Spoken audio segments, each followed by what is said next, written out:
नमस्कार भावांनो, हिंदी केसरी मैदानमध्ये आपलं सर्वांचं स्वागत आहे.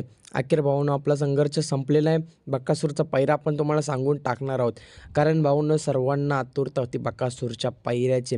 भावांनो, बरेच दिवस झाले एकच चर्चा, बकासूरचा पैरा कोण? कोण सांगते सचिन आहे, कोण सांगते लक्ष्य आहे, कोण सांगते बावरे आहे, कोण सांगते तेजा आहे, कोण सांगते देवाबाई आहे. तर आता मी या व्हिडिओच्या माध्यमातून खात्रीशीर पैरा आपल्या बकासूरचं घेऊन आलेलो आहे. व्हिडिओ शेवटपर्यंत पाहून चॅनल आपले सबस्क्राईब करायला विसरू नका.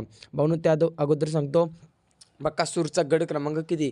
तर भाऊनो, आपला सर्वांचा लाडका रुस्तम द्वादशी म्हणजे केसरी बकासूर गट क्रमांक 10 किंवा गट क्रमांक 11 पळताना दिसणार आहे. सागर शेळकट्रे आनंद पॉवर प्लस कराड या नावाने चिठ्ठी निघालेली आहे गट क्रमांक 10 आणि 11.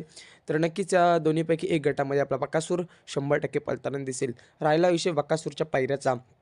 तर भावांनो, सज्ज झालेला आहे बकासूर उद्याच्या थार मैदानासाठी आणि गुरु शिष्य पळताना दिसणार आहेत. भावांनो, म्हणजेच कोण? तर भावांनो, जो पंढरी फडके, दादा सरकार, विगर पनवेल यांचा जो सर्जा आहे दादा, तो सर्जा दादा आणि बकासूर आपल्याला 100% सोबत उद्या पळताना दिसणार आहेत.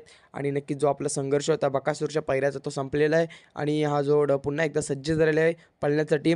तर नक्कीच मागील मैदानामध्ये गुलाल पुन्हा एकदा आज उद्या गुलाल करतोय का नाही बघायला खूप मजा येणार आहे. आणि नक्कीच बकासूर आणि दादा सरकार यांचा सर्जाला शुभेच्छा देऊया. धन्यवाद भावांनो.